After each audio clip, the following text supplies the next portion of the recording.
Hello everyone. दोस्तों, क्या हो अगर मैं ये बोलूं कि आप जहां से ये वीडियो देख रहे हैं, रात में जब आप सोते हैं तो आप अकेले नहीं होते हैं।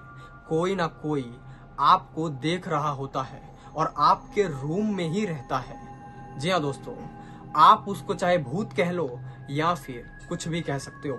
दोस्तों, आपको मेरी बात झूठ लग रही होगी और आप यही सोच रहे होगे कि ये तो सिर्फ ऐसे ही बातें कर रहा है, लेकिन आज की जो स्टोरी है आप एंड तक जरूर सुनना। ये स्टोरी सुनने के बाद शायद आप अपने आप में ही ये सोचने लग जाओगे कि क्या सच में मैं अकेले रहती हूँ या फिर कोई मेरे रूम में आता है रात को।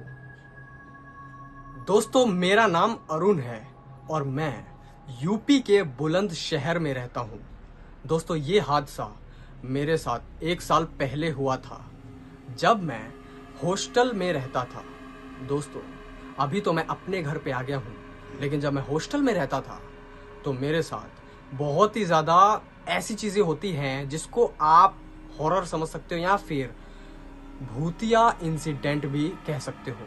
दोस्तों, मैंने जो एक्सपीरियंस किया है, मैं भगवान से यही दुआ करता हूँ कि आप वो एक्सपीरियंस ना करो। दोस्तों, अंग्रेजी भाषा में स्लीप पैरालिसिस कहते हैं और अक्सर कुछ लोगों को ये हो जाता है, लेकिन मेरे कंडीशन में ये बहुत ज़्यादा क्रिटिकल हो गया था।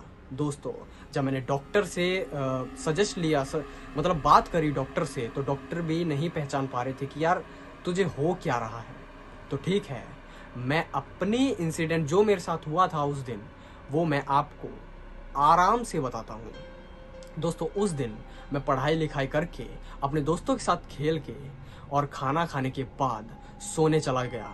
और सोने के बाद मैं थका हुआ था, तो इसलिए मुझे मतलब मैं लेटते ही सो गया। ठीक है, मेरे को ना ज़्यादा वो नहीं करना पड़ा कि मैं नींद आ जाए। मैं जैसे ही लेटा मेरी आँख लग गई और रात में मेरी आँख अपने आप ही खुल गई। पता नहीं कैसे अपने आप ही खुल गई और मैं नींद से जाग गया, लेकिन मैं अपने हाथ पैर बिल्कुल भी नहीं हिला पा रहा था।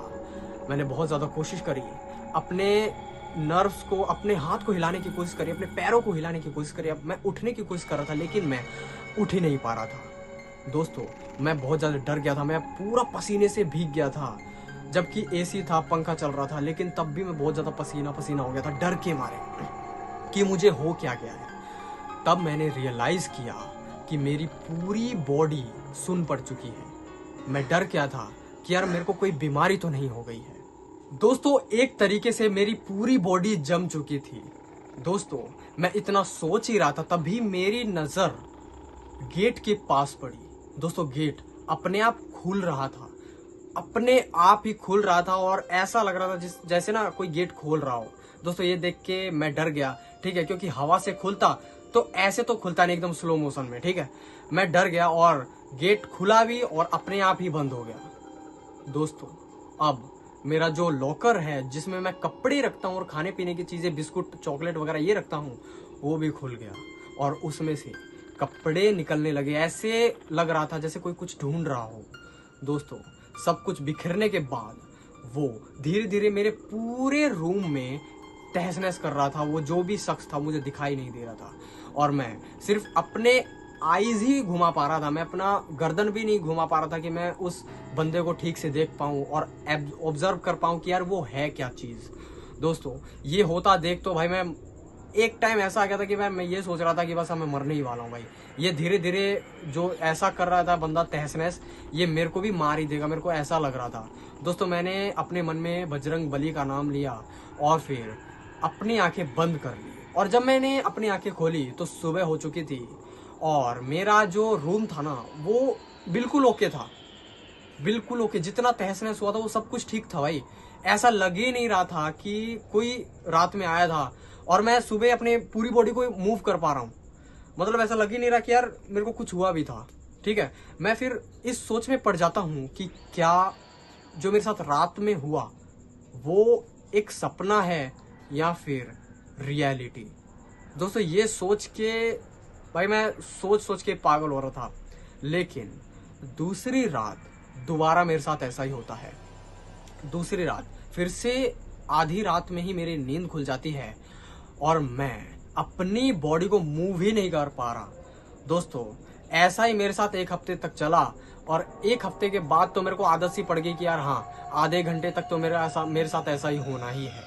लेकिन जब मैं अपने घर आ गया, जब मैं अपने घर पे आया तो ऐसा मेरे साथ होना बंद हो गया। ठीक है, मैं रात में अब जगता नहीं था। दोस्तों ऐसा होना, मैं बहुत ज्यादा खुश हो गया था कि चलो ठीक है, मेरा पीछा छूटा भाई। लेकिन मैं ये सोच रहा था कि यार क्या मेरे शरीर के अंदर बीमारी थी या फिर क्या था जो अब मैं घर पे आने के बाद ये बंद हो गया। दोस्तों मैंने फिर ना पता लगाने का सोचा कि यार क्या उस हॉस्टल में ही कुछ प्रॉब्लम थी। तो मैंने जब पता लगाया तब मुझे पता चला कि जिस हॉस्टल रूम में, जिस रूम में मैं रहता था, वहां पे एक लड़के ने सुसाइड किया था। जी हाँ दोस्तों, उसके ऊपर प्रेशर इतना था मम्मी पापा का कि यार तेरे को इतने नंबर लाने, नहीं लाए तो ऐसा हो जाएगा, हमारे पीछे बहुत सारे वो है। तो उसने इस प्रेशर में सुसाइड कर लिया था और वो रूम उसी लड़के का था जिसमें मैं रहता था। दोस्तों जब मुझे ये बात पता चली तब मैं बहुत ज्यादा शॉक्ड हो गया कि यार ये बात मुझे पहले क्यों नहीं पता चली। तब मैंने प्रिंसिपल से भी बात करी और प्रिंसिपल ने यही बोला कि यार हमें ये सब फेक लगता था, हमें झूठ लगता था, इसलिए हमने आपको ये बात नहीं बताई। दोस्तों फिर मुझे बाद में पता चला कि जो मुझे होता था, जो मुझे स्लीप पैरालिसिस होता था, वो मेरे शरीर की कमजोरी नहीं थी, वो कोई बीमारी नहीं थी, वो उसी हॉस्टल रूम की प्रॉब्लम थी। दोस्तों तब मैंने ये बात छोड़ दिया। ठीक है, और फिर मैंने जो वो प्रिंसिपल था उसको यही बात समझाई कि भाई शुद्धिकरण कर लो। ठीक है, मैं तो बच गया, क्या पता दूसरा स्टूडेंट हो वो नहीं बच पाएगा। ठीक है, तो उन्होंने करवाया, उसको यीशु मसीह को बुला के, ठीक है, उन्होंने करवाया जो भी करवाना था। दोस्तों भाई मैं तो यही मनाता हूँ कि जो मेरे साथ हुआ ना भाई, इतना बेकार और इतना, क्या बताऊँ आपको, मैं लिख के नहीं दे सकता। वो आपके साथ ना हो। मैंने तो 10 दिन झेला था भाई, वो जो मेरे साथ ट्रोमा हुआ था। आपके साथ 1 दिन हो गया ना तो आपकी हालत बहुत ज्यादा बेकार हो जाएगी और आप यही सोचोगे भाई जिंदगी से अच्छा मौत है, मैं मर जाऊं। लेकिन मेरे साथ ऐसा ना हो। दोस्तों मैं इस सिचुएशन से भी बाहर आया हूं। ठीक है, तो दोस्तों मैं यही कहना चाहता हूं कि जो लोग ये बोलते हैं ना कि भूत नहीं होते, ये सब नहीं होता, ये सब तो अंधविश्वास होता है, ये फ्रॉड होता है, तो मेरे भाई आप इस दुनिया में नहीं जी रहे हो। ठीक है, अगर आप इस दुनिया में हो और आप सांस ले रहे हो, आपकी नसों में खून है ना, तो भाई भूत भी इस दुनिया में होते हैं। ठीक है दोस्तों, यही थी मेरी आज की स्टोरी। कैसी लगी आपको कमेंट में जरूर बताना। मैं मिलता हूँ आपको नेक्स्ट वीडियो में, तब तक के लिए बाय।